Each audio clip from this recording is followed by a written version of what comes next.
ओम शांति। आज का टाइटल पहला, मैं आत्मा बिंदु रूप हूं, ऐसे ही अभ्यास को बढ़ाते जाओ। अब सब बच्चे अपने को आत्मा समझकर बैठो। सामने किसको देखे? आत्माओं के बाप को। इसी स्थिति में रहने से व्यक्त से न्यारा होकर अव्यक्त स्थिति में रह सकेंगे। अब और एक बार पढ़ते हैं। अब सब बच्चे अपने को आत्मा समझकर बैठो। सामने किसको देखे? आत्माओं के बाप को। इस स्थिति में रहने से व्यक्त से न्यारा होकर अव्यक्त स्थिति में रह सकेंगे। मैं आत्मा बिंदु रूप हूं, क्या यह याद नहीं आता है? बिंदी रूप होकर बैठना नहीं है, बैठना नहीं आता।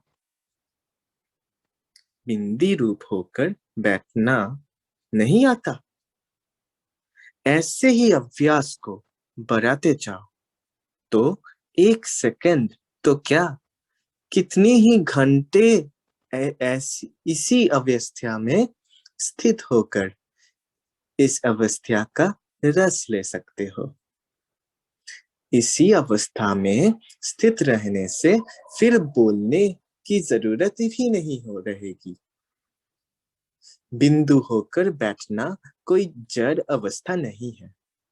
जैसे बीज में सारा पेड़ समाया हुआ है, वैसे ही मुझ आत्मा में बाप की याद समाई हुई है। ऐसे होकर बैठने से सब रसनाएं आएगी और साथ ही यह भी नशा होगी कि हम किसके सामने बैठे हैं, बाप हमको भी अपने साथ कहाँ ले जा रहे हैं। लास्ट लाइन्स और एक बार देखते हैं। बिंदु होकर बैठना कोई जड़ अवस्था नहीं है। जैसे बीज में सारा पेड़ समाया हुआ है, वैसे ही मुझ आत्मा में बाप की याद समाई हुई है। ऐसे होकर बैठने से सब रसनाएं आएगी और साथ ही यह भी नशा होगा कि हम किसके सामने बैठे हैं, बाप हमको भी अपने साथ कहाँ ले जा रहे हैं। नेक्स्ट टाइटल, 1 सेकंड में निराकार, 1 सेकंड में साकार। ऐसी ड्रिल सीखो। 1 सेकंड में निराकार, 1 सेकंड में साकार, ऐसी ड्रिल सीखो। आवाज से परे जाना है, वह बाप को भी आवाज में लाना है। आप सब आवाज से परे जा रहे हो। आवाज में आते भी अतीन्द्रिय सुख में रह सकते हो, तो फिर आवाज से परे रहने की कोशिश क्यों?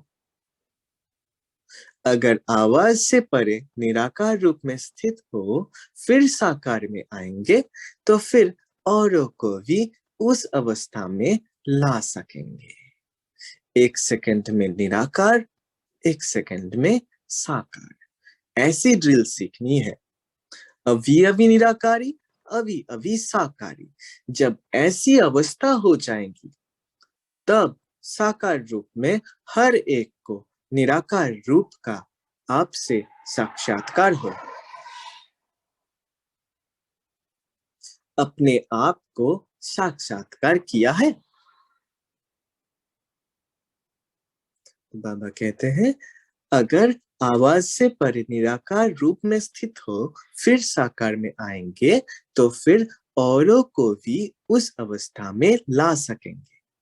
1 सेकंड में निराकार, 1 सेकंड में साकार, ऐसी ड्रिल सीखनी है। अभी अभी निराकारी, अभी अभी साकारी। जब ऐसी अवस्था हो जाएगी, तब साकार रूप में हर एक को निराकार रूप का आपसे साक्षात्कार हो। अपने आप को साक्षात्कार किया है। तीसरी टाइटल है, देह के आकर्षण से दूर हटने के लिए कोशिश करनी है। देह के आकर्षण से दूर हटने के लिए कोशिश करनी है। किसको देखते हो? आकार को देखते व अव्यक्त को देखते हो। अगर अपनी व औरों की आकृति को ना देख अव्यक्त को देखेंगे तो आकर्षण मूर्त बनेंगे। अगर आकृति को देखते हो तो आकर्षण मूर्त नहीं बनते हो। आकर्षण मूर्त बनना है तो आकृति को मत देखो। आकृति के अंदर में जो आकर्षण रूप है उसको देखने से ही अपने से औरों को आकर्षण होगा। अपने से औरों को आकर्षण होगा। तो अब यही अव्यक्त सर्विस रही हुई है। व्यक्त में क्यों आ जाते हो?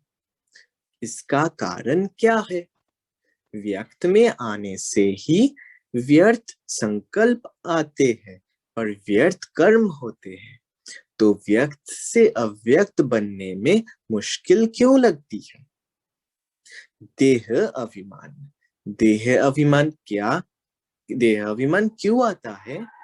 मालूम भी है, जानते भी हो, अनुभव भी किया है, लेकिन जानते और मानते हुए भी देह अभिमान में आने का कारण यही है कि देह का आकर्षण रहता है। इस आकर्षण तो क्या, इस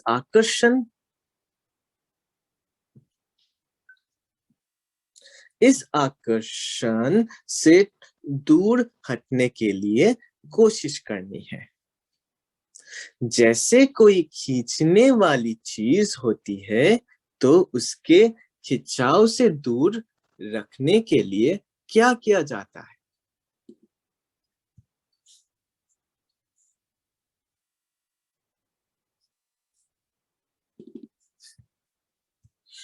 जैसे कोई खींचने वाली चीज होती है तो उसके खिंचाव से दूर रखने के लिए क्या किया जाता है? चुंबक होता है तो ना चाहते हुए भी उस तरफ खींचाते हैं। अगर आपको उसे आकर्षण से किसी को दूर करना है तो क्या करेंगे? या तो उसे दूर ले जाएंगे या तो बीच में ऐसी चीज डाल देंगे जो वो दूर हो जाते हैं। इसी प्रकार यह देह अभिमान या ये व्यक्त भाव जो है ये भी चुंबक के माफिक है। ना चाहते हुए भी फिर उसमें आ जाते हैं। बीच में क्या रहेंगे? स्वयं को जानने के लिए क्या आवश्यक है जिससे स्वयं को और सर्वशक्तिमान बाप को पूर्ण रीति जान सकते हो? एक ही शब्द है, संयम। जब संयम को भूलते हो तो तब स्वयं को भी भूलते और सर्वशक्तिमान को भी भूलते हो। अलबेलेपन का संस्कार भी क्यों आता है? कोई ना कोई संयम को भूलते हो। तो संयम जो है वो स्वयं को और सर्वशक्तिमान बाप को समीप लाता है। और बात पढ़ते, स्वयं को जानने के लिए, स्वयं को जानने के लिए क्या आवश्यक है जिसमें स्वयं को और सर्वशक्तिमान बाप को पूर्ण रीति जान सकते हो? एक ही शब्द है, संयम। जब संयम को भूलते हो तब स्वयं को भी भूलते और सर्वशक्तिमान को भी भूलते हो। अलबेलेपन का संस्कार भी क्यों आता है? कोई ना कोई संयम को भूलते हो। तो संयम जो है वो स्वयं को और सर्वशक्तिमान बाप को समीप लाता है। अगर संयम में कमी है तो स्वयं और सर्वशक्तिवान से मिलने में कमी है, मिलन में कमी है। तो बीच की जो बात है वह संयम है। कोई ना कोई संयम जब छोड़ते हो तब यह याद भी छूटती है। अगर संयम ठीक है तो स्वयं की स्थिति ठीक है, और स्वयं की स्थिति ठीक है तो सब बातें ठीक है। तो ये देह की जो आकर्षण है वो बार बार अपनी तरफ आकर्षित करती है। अगर बीच में ये संयम, ब्रैकेट में लिखा है नियम, रख दो तो यह देह की आकर्षण आकर्षित नहीं करेगी। अगर बीच में ये संयम या नियम रख दो तो ये देह की आकर्षण आकर्षित नहीं करेगी। इसके लिए 3 बातें ध्यान में रखो: स्वयं की याद, संयम और समय। स्वयं की याद, संयम और समय, ये 3 बातें याद रखेंगे तो क्या बन जाएंगे? त्रिनेत्री, त्रिकालदर्शी और त्रिलोकीनाथ। त्रिनेत्री, त्रिकालदर्शी, त्रिलोकीनाथ। संगम युग का जो आप सबका टाइटल है वो प्राप्त हो जाएगा। स्वयं को जानने से सर्वशक्तिवान बीच में आ ही जाती है। स्वयं को जानने से सर्वशक्तिवान बीच में आ ही जाती है। तो इन तीनों बातों तरफ ध्यान दो। क्या था तीनों बातें? स्वयं की याद, संयम और समय। ओम शांति।